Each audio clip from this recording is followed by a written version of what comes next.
¿Cómo definirías los primeros 100 días de la administración de Trump?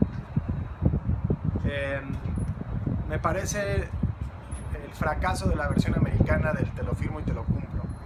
Me refiero al contrato que hizo el presidente Donald Trump como candidato con el electorado estadounidense. Se llamaba el contrato con el American Voter, y en el que delineaba el plan para los primeros 100 días de su gobierno.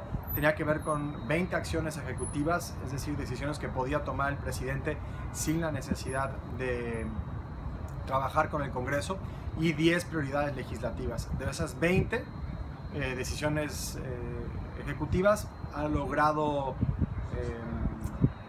resultados en menos de la mitad, algo así como 8 de las 20, y en la lista de prioridades legislativas apenas una ha llegado al Congreso, y esa pues fue la iniciativa para desmantelar y reemplazar el sistema de salud a bajo costo conocido como Obamacare. ¿Cómo ha sido cubrir estos primeros 100 días?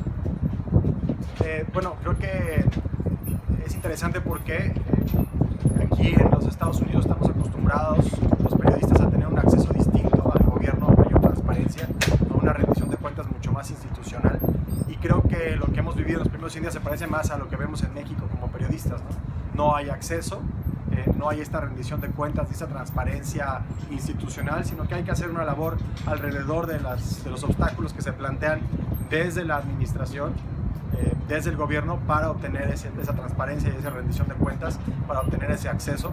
Entonces, pues eso es lo que he visto en los primeros 100 días, ¿no? Un ambiente en el que el trabajo, la labor periodística se parece mucho más a la de países en América Latina que a lo que estábamos acostumbrados en Estados Unidos, y eso no es necesariamente algo malo. Creo que ayuda a que el periodismo se salga de los escritorios y de los estudios y se acerque más a las calles, y a tocar las puertas y a la gente. ¿Cuál es el ambiente que se vive en las calles? ¿Qué es lo que te dice la gente? Sobre todo la audiencia a la que tú le estás hablando, a la que tú le estás comunicando. Bueno, creo que hay un grado importante de incertidumbre, incluso de miedo, entre la comunidad latina. No hay mucha claridad en el propósito de estas políticas, que por cierto son todas promesas de campaña cuando nos referimos al tema de inmigración, la deportación masiva de indocumentados, el tema de la seguridad fronteriza con la construcción de un muro, la contratación de agentes adicionales a la patrulla fronteriza, el endurecimiento no solamente de medidas enfocadas a detener la inmigración indocumentada, sino también a limitar la inmigración legal hacia los Estados Unidos. Hay una incertidumbre y miedo para saber exactamente qué es lo que se pretende hacer en esta administración, y por otro lado pues cierto escepticismo de que se puedan lograr estas acciones, porque hemos visto que afortunadamente las instituciones han respondido, y en el caso de las Cortes, cuando hablamos por ejemplo del veto migratorio, pues ha habido una reacción que ha limitado muchísimo el alcance de estas acciones. Entonces pues un poco de incertidumbre, un poco de miedo, y en cierto sentido también algo de escepticismo. Bueno, eres mexicano y eres periodista. Creo que son dos de los flancos más importantes que Trump ha atacado. ¿Qué es lo que representa ser mexicano y ser periodista a la vez? Bueno, sí, es una circunstancia muy particular. Soy inmigrante, latino y periodista, ¿no? Muchas de las características que ha criticado, que ha atacado el presidente Trump, y que lo hizo también durante su campaña y su transición, me parece que sin ondear esta bandera de inmigrante, hispano, mexicano, periodista, sí hay una perspectiva, un contexto muy único que traemos a la discusión. La manera en la que hemos experimentado pues estos temas que se discuten en la agenda nacional, como inmigrante, como alguien que conoce esta comunidad y un poco su problemática, me parece que nos da una cierta ventaja competitiva al momento de abordar estos temas, ¿no? Por otro lado, pues sí ha habido ciertas, en el ejercicio ya de la labor periodística, pues estar muy consciente de que hay alejarnos de esta idea falsa de la objetividad, estar consciente que hay una serie de prejuicios, un bagaje con el que llego a estos temas, con el que cubro lo que está sucediendo en Washington en este momento, y ser intelectualmente honesto para saber que esos prejuicios y ese bagaje no tiene que dictar el contenido que trato de generar desde aquí, sino pues, los principios más importantes y tradicionales del periodismo, ¿no? No me refiero a objetividad y balance, me refiero a rigor, a realmente tratar de encontrar la complejidad y las sutilezas en cada uno de los temas, y no no quedarnos solamente en la superficie y en el sesgo. ¿Cómo ha cambiado el periodismo desde que existe Twitter, Trump, las fake news, los alternative facts? ¿Cómo ha cambiado el periodismo o cómo debería de cambiar el periodismo? Yo creo que el tema de las noticias falsas, la desinformación, ha existido siempre.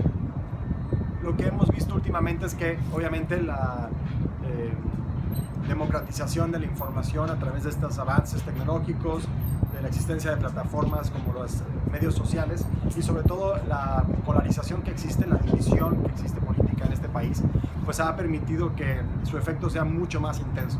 No es nuevo el tema de los fake news, existe desde hace mucho tiempo. Prediquemos con el ejemplo, en el sentido de que si exigimos transparencia y rendición de cuentas, accountability, como se dice, es importante también nosotros ser más transparentes en el proceso que seguimos para confeccionar la información, para editarla, para producir y presentar información, que seamos también sujetos a rendición de cuentas por parte de nuestra audiencia, que cuestionen el trabajo, que tengan posibilidad de interactuar en este sentido para pues, mejorar el producto final y sobre todo establecer o restablecer la confianza con los medios de comunicación, algo que se ha perdido muchísimo, y tener más contacto persona a persona, ¿no?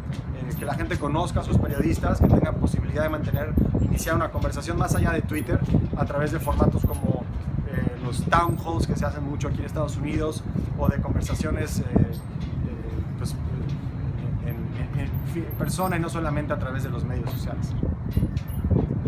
Bueno, creo que más que una historia dramática, la que más me ha parecido,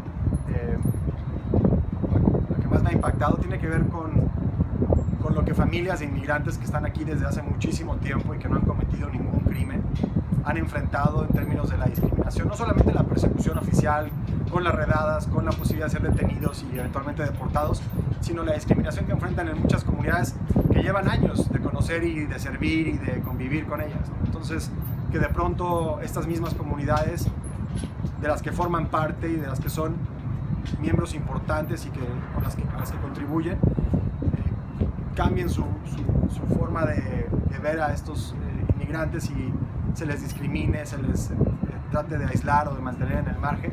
Me parece que eso ha sido especialmente triste, lo hemos visto varias veces,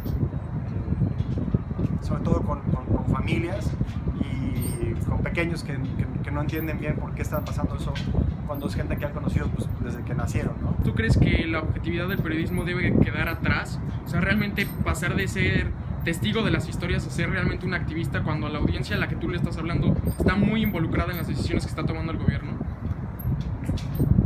Mira, yo creo que la diferencia entre periodismo y activismo es muy clara. No creo que deba de jugarse un rol como periodista que cae en el activismo con una agenda muy clara y probablemente un propósito político a veces.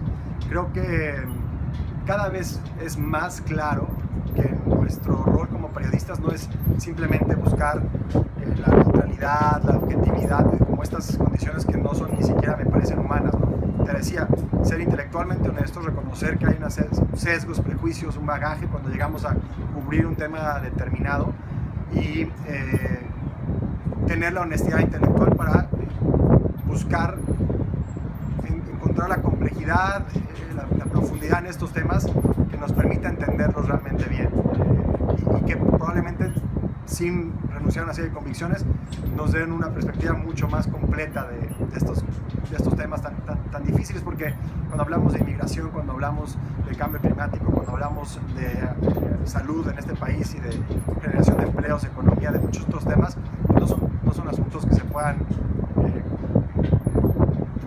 responder o resolver de manera fácil, ¿no? Son realmente temas muy complejos y nuestra labor debe estar en simplificar estos temas, no sobresimplificarlos, sino en aterrizarlos para que tengan un sentido utilitario y la gente los pueda entender, no tanto en buscar una falsa equivalencia o un balance. Y te digo, hay otros temas en los que claramente hay que tomar un rol mucho menos neutral, mucho menos tibio y ser más claros. ¿A qué me refiero? Tenemos que tener una discusión basada en hechos.